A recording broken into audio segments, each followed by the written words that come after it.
He didn't yell, didn't cry, didn't even leave a note. He vanished, taking everything she once had, exposing every lie she'd ever told. And what came next turned her entire life into a courtroom headline. Before we dive in, drop a comment with where you're watching from and don't forget to hit subscribe for more videos like this. Let's begin. It was 8:14 a.m. when Marcus Hale stepped out of the coffee shop and tossed his phone into a trash bin without a second glance. Not a burner, not a cheap backup. His real phone, the one with every family photo, every saved voicemail from his kids, every calendar reminder Diana ever added to their shared schedule. Gone. He exhaled sharply and pulled his sunglasses down as if shielding himself from the weight of what he'd just done. The taxi waiting at the curb didn't honk, didn't flash its lights. The driver simply nodded, and Marcus slid into the back seat. Miami International, he said flatly, and they pulled off. That morning, Diana Hale still believed she was married. She was brushing her hair in the bathroom mirror of their suburban Nashville home, humming to herself, texting Marcus a casual, "Miss you already," as if their marriage hadn't been hollowed out months ago. She didn't know he had resigned from his consulting firm the week before, didn't know he'd cleaned out the brokerage accounts, or that he'd already wired over $1.2 million into an offshore identity in the name of Jacob R. Dalton. She didn't know because she wasn't paying attention. For the past 7 months, Diana had been distracted. Trevor Maddox, her gym instructor turned companion, was younger, more attentive, and shamelessly charming. She told herself it was harmless. That Marcus had grown cold, boring, predictable. What started with simple compliments after yoga classes became coffee in the parking lot, then wine at his apartment, and eventually tangled sheets and silent drives home filled with guilt she'd long since stopped acknowledging. But Marcus had noticed everything, every shift in her tone, every lie. Every night, she came home smelling like aftershave she swore was lotion. And he didn't confront her. He prepared. He spent 3 months hiring a private investigator who documented it all. Photos, videos, GPS logs, even audio recordings of Diana laughing in the passenger seat of Trevor's car while trash-talking her own husband. But Marcus wasn't just planning to leave. He was planning to disappear. He had sold their house without her knowledge, leveraging his name on the deed and convincing Diana it was a temporary refinance. They were under contract for a new retirement home in Florida, a gated 55-plus community she was eager to move into. She thought they were packing to upgrade. They weren't. The house had already closed 3 days ago. The proceeds were already transferred. Today was just cleanup. Back at the house, a moving company hired under a fake name was already loading boxes. 1 truck for consignment, 1 for Marcus's brother, who was handling his storage unit out of state. Everything else, furniture, appliances, kitchenware, was being sold. By noon, their home would be a hollow shell of the life Diana believed she still had. Marcus hadn't left a note. Not yet. But he had written 16 letters. 1 for Diana, 1 for each of her friends, 1 for her employer, 1 for every sibling and both their kids. All sealed, all mailed, all landing tomorrow. He was 5 minutes from the airport when his phone buzzed in the pocket of his carry-on. His new phone. 1 contact. 1 name. Tyler. The alias he'd adopt once he landed in the Bahamas. He smiled. Not out of joy, but out of relief. There were no more explanations to give. Diana could keep the lies, the guilt, the fake apologies. Marcus? He'd be somewhere warm, somewhere free, somewhere she'd never find him. Diana Hale wasn't evil. That's what she told herself. Not as she kissed Trevor's shoulder at his upscale, downtown apartment. Not as she slipped off her wedding ring and placed it beside his watch on the nightstand. Not as she turned her phone face down to ignore Marcus's last, just-landed text message. She wasn't evil. She was lonely. That was her excuse. For 20 years, she had been the dependable wife. PDA meetings, holiday cards, grocery runs, and Sunday roast. 2 kids, a house with hardwood floors, and a husband who paid the bills but hadn't touched her with warmth in years. Trevor Maddox was everything Marcus wasn't. He was lean and athletic with a boyish grin that curled up at the edges when he teased her. She met him at the gym. He'd offered to adjust her posture during a stretching session. From there, it became casual flirty banter. Then secret texts. Then lunch. Then wine. Then sin. He said the right things. You're beautiful. He doesn't appreciate you. We could be something real. At first, She resisted. She had built a life with Marcus. But Trevor was patient, calculated. He didn't rush her. He fed her insecurities like a man feeding a stray cat, just enough to make her linger, enough to make her come back, hungry for more. And she did. She started visiting his condo when Marcus traveled for business. When Marcus returned home, Diana smiled, kissed his cheek, made dinner like nothing happened. Each time, she felt a twinge of guilt. But guilt is a quiet voice, and Trevor's voice was louder. "You deserve more," he whispered one night, lips brushing her collarbone. He told her he was considering leaving his wife. He hinted a new start. Maybe the two of them. Maybe somewhere warmer. She laughed at first, but the idea began to sprout like a weed in her mind. Maybe she didn't have to be the dependable one anymore. Maybe she could rewrite her story. She even told the kids. She framed Trevor as a companion, someone she had bonded with, someone she might build a future with, should things with Marcus dissolve. They were shocked, but quiet, unwilling to challenge their mother. And that silence, Diana mistook it for permission. What she didn't know was that Marcus already had the videos. The audio. The exact timestamp of her stepping into Trevor's condo at 9:14 a.m. on Monday morning. What she didn't know was that this morning, the very moment she sipped wine in Trevor's bed, Marcus had just finalized the last piece of his exit plan. She giggled, kissed Trevor's cheek, and texted Marcus. "Hope the flight was smooth. Love you." Trevor chuckled. "You're a great liar." She smiled, but something in her chest tightened. A strange pressure she couldn't quite name. Was it guilt? No. It was the beginning of collapse. And she had no idea just how close it was. At exactly 3:17 p.m., Diana's phone rang. "Hey, babe." Marcus's voice came through, calm and familiar. "How's the packing going?" Her heart skipped. She hadn't expected a call so soon. "Oh, you know," she lied smoothly, slipping into the bathroom and shutting the door behind her. "I've been boxing up the guest room and sorting through the old paperwork in the den. Same old, same old." Marcus smiled silently on the other end. His jaw tightened. He was leaning against a rental car outside the airport, watching the sky dim over the Florida coast. "Did you find my planner?" he asked. "It should be in the top right drawer of my desk." She paused. "No, I just checked. It's not there."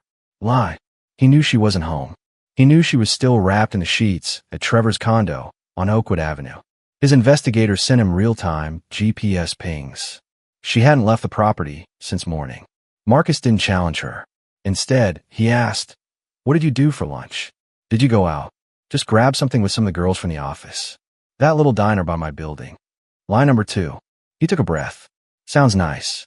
I'm probably going to order room service. Long day of meetings." "I figured," she said, her tone breezy, practiced. "Are you back on Thursday?" "I'll let you know." There was a pause. A long, delicate silence hung between them, like a thread ready to snap. Then Marcus chuckled softly. "Hey, did you remember to label the boxes?" "Yours and mine." "Of course," Diana replied. "Yours say Marcus. Mine say Diana. Easy to sort." "I always liked your handwriting," he murmured, "even when you wrote lies." "What?" she asked, a flicker of confusion crossing her face. "Nothing. Just tired," he covered smoothly. "I'll call you later, okay?" "Love you," she said automatically. But the line had already gone dead. Diana stood in the bathroom a moment longer, staring at her reflection in the mirror. Something felt off. She walked back into the bedroom. Trevor was still shirtless, scrolling through his phone. "Everything good?" he asked. "Yeah," she lied again. "Everything's fine." But her skin prickled, because for the first time in months, she couldn't quite convince herself that Marcus was still clueless. Meanwhile, Marcus stood in a cheap motel room 200 miles away, sipping from a mini bottle of bourbon. Outside, his brother Carson was supervising 2 moving trucks. One was headed for a storage unit. The other was on its 4th trip to the consignment shop. Every fork, every lamp, every memory was being boxed, sold, or erased. Carson texted, "House is empty. Lockbox on the door. You're clear." Marcus smiled faintly and typed back, "Thanks. She'll never see it coming." Diana didn't return home until the following morning. She had stayed the night at Trevor's place again, telling herself it was only because she was avoiding the moving mess. But deep down, she didn't want to face the silence that always lingered in the house when Marcus was gone. She pulled into the driveway with a latte in one hand and a to-do list in her head, Label the boxes in the garage, check on the donation bags, confirm closing details for the new house. The sun was bright. Birds chirped. Her life still looked perfect from the outside. But the moment she unlocked the door, her breath caught. The air inside was hollow, cold, off. She stepped into the foyer. The shoe rack was gone. So was the entry mirror. She dropped her bag. "Marcus," she called out, even though she knew he wasn't due back for 2 more days. She moved through the house like someone walking through a dream or a nightmare. The living room was stripped bare. No couch, no photos, no TV, just the imprint of furniture long since loaded into a truck. She ran upstairs. Her jewelry box was missing. Her closet, empty. Her desk drawers had been cleared out. Even her perfume tray was gone. Then she saw it. A single envelope taped to the bathroom mirror. Her name written on the front in Marcus's steady handwriting. Her hand shook as she opened it. Inside, no preamble, no affection, just the truth. "Diana, by now you've realized the home you lied in no longer belongs to you. I sold it. The retirement house we bought never existed. I fabricated that entire process to isolate your name from the money. The funds from the sale, the brokerage account, and our retirement savings are gone. Not stolen. Collected by me. I know about Trevor. I know everything. Your lunches. Your overnights. The lies you told to my face while sitting at the dinner table. I hired a private investigator. He followed you, filmed you, recorded you. I also know the kids knew. They met him. Had dinner with you and your companion. That betrayal hurts more than yours. I'm not divorcing you. You can spend your own money filing the paperwork if you ever manage to crawl out of the mess you created. The rest of our possessions were sent to consignment. I didn't even bother to separate them. I kept what I wanted, sold what I didn't. The rest is someone else's problem now. I left letters for your friends, your boss, your family, our children. You're not the victim in those pages. Just so you know, you can't reach me, and I won't be returning. Consider this the last time you'll hear from Marcus Hale. P.S. I kept your father's revolver. I figure it was fitting. After all, you pulled the trigger on this life long before I did." Diana dropped the letter. Her knees buckled as she sat on the cold tile floor, her back pressed against the empty vanity. Her whole body began to tremble. She called Marcus's phone. A voice answered. "Who's this?" A raspy voice. "Not Marcus's." "Where's Marcus?" "Some guy gave me this phone behind a diner yesterday. Said I could keep it." She hung up and dialed her daughter. Voicemail. Her son. Voicemail. Then came the pings. Text after text from her siblings and friends. Each one brief. Cold. "Wow, D. Unbelievable. Don't contact me again." And then, the final nail. A photo message from her sister. A snapshot of the contents of the letter Marcus had sent her. Every detail. Every affair. Every betrayal. Public. Permanent. Diana dropped her phone, buried her face in her hands, and sobbed into the silence of the empty home. She had spent so long chasing something new. She never noticed what was vanishing behind her. For the next 3 hours, Diana made calls. Dozens. None were answered. She called her sister back. Blocked. Her brother didn't even let it ring. Her best friend of 16 years sent a text that simply read, "I read the letter. Don't." She finally got through to her daughter, Lauren. "Sweetheart," Diana began. "I don't know what to say to you." Lauren interrupted. Her voice clipped cold.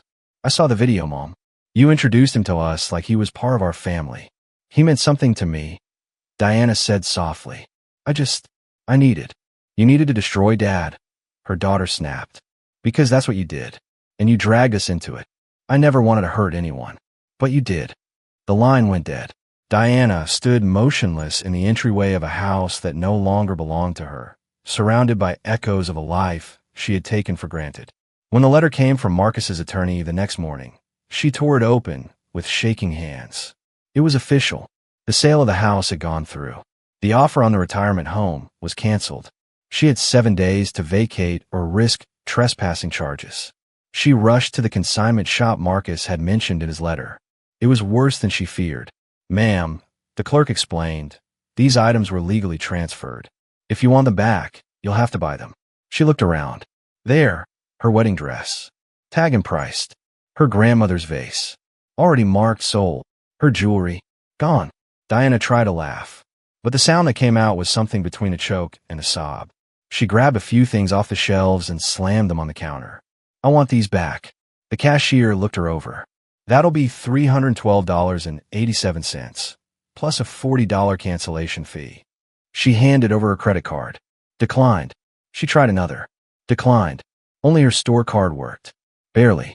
And that's when it hit her. Marcus hadn't just taken the money. He had taken the control, the power, the identity she built her comfort around. She had nothing left to trade. Nothing left to offer. That night, she checked into a roadside motel outside town. The room smelled like bleach and regret. She sat on the bed and stared at herself in the mirror. No makeup. No ring. No home. She was just Diana. Not Diana Hale, the suburban wife. Not Diana the mother. Not Diana the lover. Just a woman with a hollow future and a past now boxed, sold, and shipped. Her phone buzzed. A message from an unknown number. Trevor. So, Marcus found out. Guess we're both starting over, huh? She didn't reply. Instead, she tossed her phone onto the nightstand and collapsed onto the bed, staring at the ceiling with eyes wide open and heart stretched thin. And somewhere far away, on a sunlit balcony overlooking the Caribbean Sea, Marcus poured himself a drink, clicked open his laptop, and smiled as his attorney messaged. Delivery confirmed. Everything's in motion. He closed his eyes, letting the ocean breeze wash over him.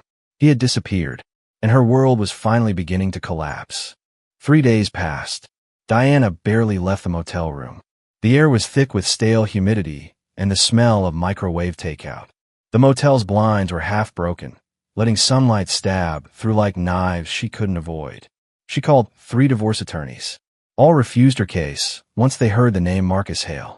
Your husband liquidated assets and relocated internationally, one said, clearly trying not to laugh. He played a masterclass in strategic abandonment. And you want to file? With what money? I'll find a way, Diana snapped. But even her voice lacked conviction. She tried the bank next. Her name was still on the joint account, but there was nothing left. Zero. No recent activity from your end, the teller said. All authorized by Mr. Hale weeks ago. Transfers approved. New accounts formed. We sent the notices. They had. She had just never read them. Too busy living a double life. By Thursday night, she was sitting on the edge of the motel bathtub, brushing her hair with a cheap comb she'd bought at a dollar store, when her phone lit up again. Trevor. She hadn't spoken to him since the single message days ago. He was the one piece she hadn't confronted, the one man who still had a hand in all this. She answered. You've been quiet, she said. Got kicked out, Trevor muttered. Wife found everything. My job's gone too. Can't even go to the gym anymore. People talk. Diana remained quiet. I'm crashing at my cousin's for now, he added. But it's bad, Dee. Real bad. I'm sorry, she murmured. I didn't mean for all this to happen. Yeah, well, you made your choice. Same as me. There was a long pause. I was thinking, Trevor said slowly, maybe we meet. Talk this out. I miss you. Diana closed her eyes. The thought of someone, anyone, being close to her again lit something in her chest.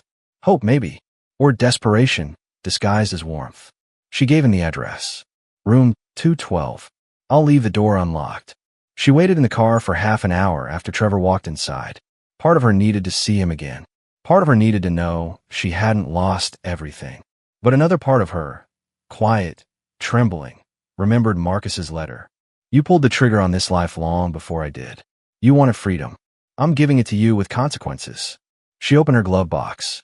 Inside, one last remnant Marcus had left behind, whether accidentally or deliberately, her father's revolver, and one final note, scribbled on the folded envelope it rested in. Point and pull, just like I taught you, in case you ever need to protect what's left of you. Diana didn't think. She acted. She walked back into the room with the slow dread of someone approaching the gallows. Trevor looked up from the edge of the bed. Hey, he said, casually, almost smug. She didn't answer, just lifted the gun. She meant to aim for his chest, but the bullet found his forehead. Silence followed, then sirens, then steel handcuffs. The lights in the interrogation room were fluorescent, humming just loud enough to make thinking feel like drowning. Diana sat with her hands cuffed in front of her, her wrists red and trembling. She didn't ask for a lawyer. Not at first. She just stared at the blood on her jeans. I didn't mean to, she whispered. You didn't mean to? The detective asked sharply. You left the door unlocked. had a loaded firearm, waited in your car while he entered, and then re-entered the room with the weapon. That sound premeditated to you. She opened her mouth, but nothing came out. She remembered the blast, the thud, the lifeless way Trevor crumpled to the carpet like he was never real to begin with. They had taken her to the hospital first. She was shaking too violently for booking. The doctors diagnosed her with acute shock, but shock didn't stop a murder charge. The following morning, she was formally arrested for first-degree homicide. Her court-appointed attorney couldn't have been older than 26. Nervous, underpaid, overwhelmed. He said the words slowly. "They're going for conviction, Mrs. Hale. They found the revolver. They recovered the security footage. And they have evidence you contacted him beforehand. They're painting this as revenge."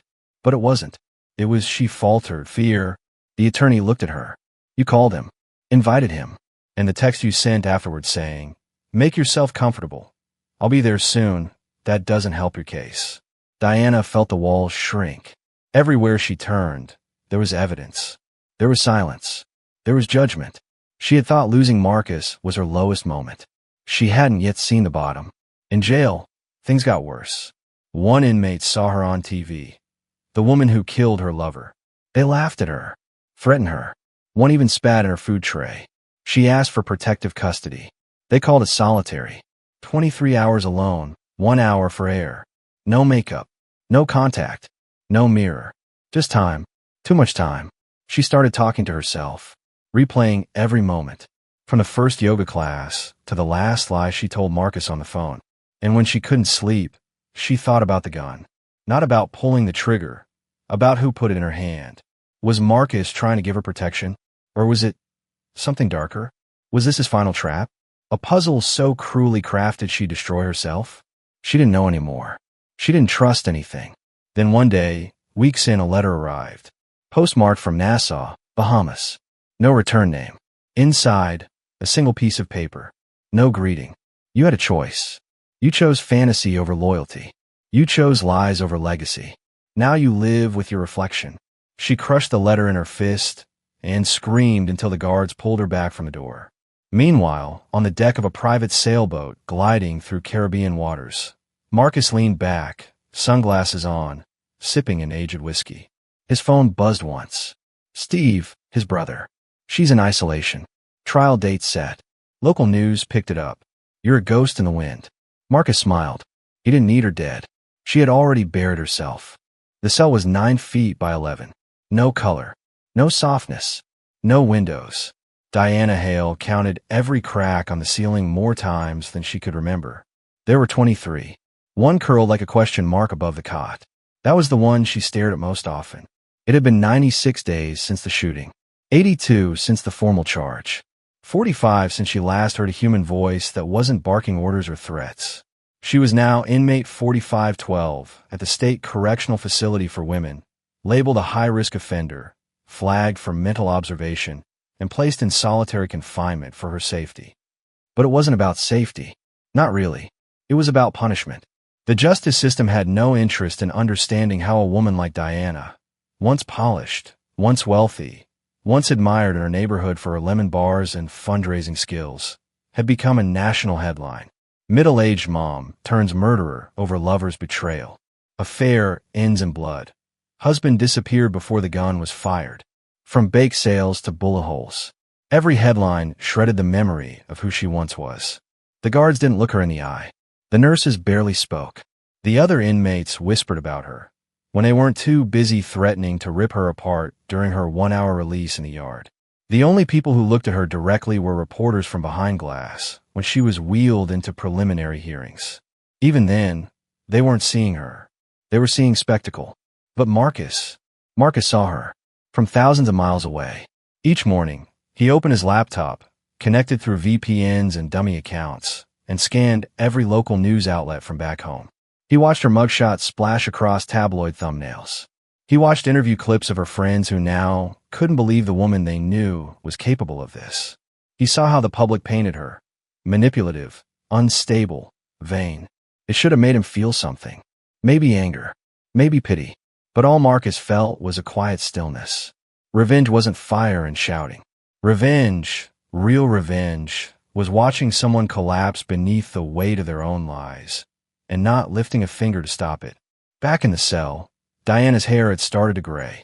She pulled strands out, one by one, at night, until her fingers cramped. She lost weight.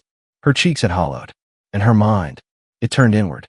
She replayed her last conversation with Trevor. "You ruined my life. You believed I actually wanted forever with you." He had laughed. After everything she had risked, he had laughed. The night before she shot him, she had cried herself to sleep, alone, on the motel carpet. She had called Lauren 5 times, left 3 voicemails. None were returned. She remembered sitting in the parking lot, her palms sweaty, eyes on the revolver Marcus had left behind. She still didn't know if he had meant it as protection or provocation. The note kept circling her thoughts. Point and pull, just like I taught you. Had Marcus known she'd reach a breaking point? Had he orchestrated every piece of her unraveling? She didn't know, but it didn't matter now, because there was no one left to ask. One afternoon, months into her incarceration, she was escorted to a cold concrete room where a small, nervous public defender sat across from her with a folder full of motions. He didn't even try to hide his discomfort. "Ms. Hale," he began, "the prosecution has footage from the motel. Eyewitness testimony from the front desk clerk. Forensics confirms the weapon's trajectory doesn't match your self-defense claim." Diana stared blankly. "You fired from above, at close range." He was seated. He never moved. She bit her lip until she tasted blood. "The charge stands. First-degree murder. If convicted, you're facing life without parole." She nodded slowly, like someone being read their own eulogy. "I've filed motions to suppress some character evidence," he continued. "But there's also this." He slid a sheet across the table. It was a printed email. Anonymous sender. IP traced offshore. Just one line. She should have thought twice before destroying 3 lives. The lawyer's eyes narrowed. "Do you know who sent this?" Diana didn't answer. But in her stomach, something twisted. She knew. She knew it wasn't just the gun Marcus had left behind. It wasn't just a letter. He was still watching. Still pulling strings. Even now, that night, she stared up at the question mark crack in the ceiling until dawn. She whispered to herself, "You win, Marcus." But far away, on a white sand beach, Marcus Hale wasn't celebrating. He was simply existing. He walked barefoot across the shore each morning. He drank fruit cocktails with women whose names he didn't care to remember. He paid for silence, for ease, for anonymity. And yet, every time he saw Diana's photo pop up on a news site, gaunt, pale, dressed in prison gray, he didn't feel joy, just completion. She had finally become as hollow as the vows she broke. The courtroom was cold, by design, it seemed. Diana Hale stood at the defendant's table wearing a navy blue suit provided by the state. It didn't fit right. The shoulders sagged. The cuffs swallowed her wrists. Her hair, once a proud crown of golden waves, was now a dull brownish gray, tied back in a weak bun. Her eyes held no fight, only vacancy. It had been 287 days since she fired the shot that ended Trevor Maddox's life. 310 days since Marcus Hale walked out of her world and dismantled everything she thought was permanent. The trial had been delayed twice, first due to a change in defense counsel, then again due to Diana's mental health evaluation. The court-appointed psychiatrist had written a 73-page report. In it, he concluded that Diana was cognitively competent but emotionally unstable, suffering from depression, PTSD, anxiety, and a deeply embedded guilt complex. Marcus's name appeared 17 times in that report. Trevor's? Only 6. The prosecutor stood confidently in front of the jury. A woman in her 40s with slicked hair, sharp heels, and eyes like razors. Her tone was measured, calculated. "Ladies and gentlemen," she began, "this is not a case about self-defense. This is a case about pride, about ego, about a woman who destroyed her marriage, lost control of her affair, and pulled a trigger not to protect herself, but to punish a man who no longer wanted her." Diana didn't flinch. Her defense attorney tried to argue temporary insanity, painting a portrait of emotional abandonment and mental erosion. He described Marcus's calculated exit, the money, the packages, the silence. He showed the revolver, argued that leaving such a weapon behind was cruel and possibly intentional. Was it a gift of protection? The lawyer asked the jury. Or was it a setup? One last twist in a marriage that had already fallen into ruin? But jurors didn't respond to ambiguity. They responded to video footage, to the motel clerk's statement, to the forensics that proved Diana had walked back into that room and fired a bullet straight between the eyes of a man who wasn't holding a weapon, wasn't making a threat, and wasn't even standing. Meanwhile, 1,600 miles away, Marcus Hale sat on a sun-bleached patio, a glass of scotch in his hand, his shirt open to the warm Bahamian breeze. He watched the trial via live stream, one of the encrypted links Steve had sent him for back home. Diana looked older, tired, reduced. Part of him expected to feel triumphant, vindicated. But another part, a quieter one, felt strange. Not regret. Never that. But a gnawing thought had crept in during the last few months. What if she had never truly understood what she did wrong? He had destroyed her life, yes. But in the process, had he turned her into something even worse? Not a monster, a ghost. In the courtroom, Lauren Hale took the witness stand. She hadn't seen her mother in nearly a year. She wore a black blouse, slacks, her hair straight and severe. Her voice, though soft, was steady. "My mother changed," she said. "It started with the lies. With her pretending everything was fine while she introduced us to a man who wasn't our father." "Did you ever tell your father?" the prosecutor asked. Lauren hesitated. "No, I should have. I didn't want to choose sides. But I knew. And when I got the letter from my dad, I realized I had already chosen." Diana stared at her daughter from across the room.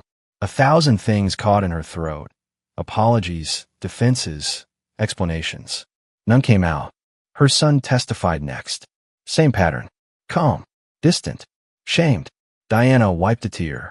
Not because they spoke poorly of her, but because neither of them looked at her like they used to. Not with love. Not even with hate. Just pity. The trial lasted 9 days. The verdict came in less than 4 hours. Guilty of first-degree murder. Life sentence. No parole. Diana collapsed into her chair. No gasp. No scream. Just a slow, quiet slide downward as if her bones had turned to dust. The judge's gavel fell like thunder. Court dismissed. That evening, back at his beachside villa, Marcus poured another drink. His email pinged.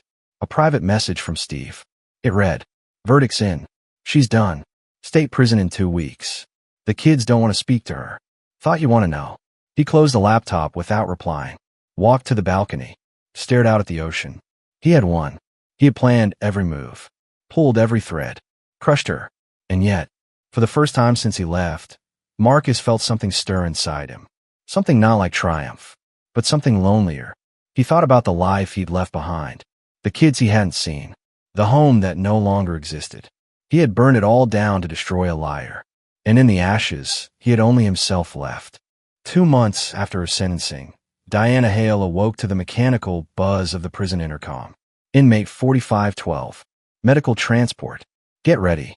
She sat up slowly on the thin mattress of her new cell. Not solitary anymore, but no less lonely. The room was shared with a silent, stone-faced woman named Carla who had 3 teardrop tattoos under her left eye and had yet to speak a single word to her. Diana stood, dressed, and followed the guards without asking questions. She had learned not to. It wasn't a real doctor visit. It was a state-ordered psychiatric evaluation, the first of what would become many, as the Department of Corrections decided whether she should remain in general population or be transferred to a long-term mental health facility. They suspected she was unstable. But Diana wasn't unstable. She was just hollow. Everything that once gave her identity had been stripped. There was no husband to fight for, no children calling, no friends left who remembered her fondly. The name Diana Hale didn't mean anything anymore. In her most private moments, when the lights were off and her bunkmate snored against the cinder block wall, she'd whisper apologies. Not to Trevor, not to the court, to Marcus, and then to herself. Because deep down, the person she'd betrayed the most wasn't her husband, wasn't her kids, but the woman she used to be. The one who once laughed for real, who once packed school lunches, who once danced barefoot on the kitchen floor with a man who used to adore her. That woman had died long before the trial. The shooting, the mugshot, the courtroom verdict, those were just her tombstones. Meanwhile, 1,800 miles away, Marcus Hale had just finished breakfast at a coastal cafe in Belize, where he now lived under the name Joseph R. Dalton, a former marine biologist from Oregon. It had been over a year since he vanished. His skin had darkened from the sun. His hair was longer, slightly streaked with gray. He wore linen shirts now, and sandals. And most people who passed him on the beach never imagined he'd once been a man who engineered one of the most methodical disappearances the Tennessee courts had ever seen. He didn't speak to many people. He'd tried dating once or twice, but something inside him refused to open. He'd watch women smile across cafes or ask about his past, and every time he'd lie. Not because he wanted to, but because the truth was too jagged, too strange, too final. How do you tell someone you burned your life to the ground just to prove a point? How do you explain that you didn't just leave your cheating wife? You turned her whole world inside out, watched her fall apart in silence, and then walked away as if she were no more than an inconvenient memory. No, Marcus didn't date. He swam, he read, he drank, and at night, when no one was looking, he reread the letters. Yes, he'd kept copies of every single letter he had mailed the day of his departure. They were stored in a waterproof metal lockbox, hidden beneath the floorboards of his rented bungalow. The letter to Diana, to their kids, to her boss, to her parents. He read them like a man revisiting crime scene photos. He didn't feel regret, but he didn't feel relief either. Because the truth Marcus had only begun to realize was this: revenge is not a finish line. It's a loop, one you circle again and again. You win, but you're still running. 3 weeks later, Marcus received a letter, an actual paper envelope, handwritten, no return address. He almost threw it away, until he saw the slanted handwriting. It was Lauren's, his daughter. He opened it slowly, almost afraid of what waited inside. "Dad, you probably don't want to hear from me, and I don't even know if this will reach you. Mom said you were gone, but I figured if you were alive, you'd check the P.O. box eventually. I'm not writing to ask you to come back. I just want to say you were right. About everything. She lied to all of us. Even when she was caught, she kept lying. To herself, mostly. I visited her last month. I didn't say anything. I just sat there, and it felt like visiting a ghost. She doesn't even look like Mom anymore. I still don't understand how you did what you did, but I think I'm beginning to understand why. I don't know if I forgive you, but I know I don't hate you. Maybe that's something. If you ever want to talk, I enclosed a number. It's a clean line. No pressure. Lauren." Marcus stared at the letter for a long time. He didn't cry. He didn't smile. He just felt, for the first time in nearly a year. That night, he sat on the edge of his bed with the burner phone in his hand. His thumb hovered over the dial pad. He typed in the number, stared at it, then erased it, typed it again, then put the phone down. He wasn't ready. Not yet. But maybe one day. As for Diana, she never left the facility. The state moved her into a long-term psychiatric wing after she attempted to overdose on pills she'd hidden in the lining of her mattress. She survived, but barely. When the doctors asked why she did it, she said, "Because I had everything, and I ruined it for nothing." No visitors came. No cards. No flowers. She spent her days staring at the ceiling, whispering names that didn't answer her anymore. Trevor, Marcus, Lauren, Ethan. At night, she talked to the ghost of herself. The girl in love with the man she married. The mother who used to sing in the kitchen. The woman who never meant to hurt anyone, but still did. And Marcus? He kept walking the beach. Each morning, a little quieter. Each sunset, a little softer. Each memory, a little duller. He didn't win. He didn't lose. He just endured. Because sometimes the worst punishment is not in what you lose. It's in what you remember.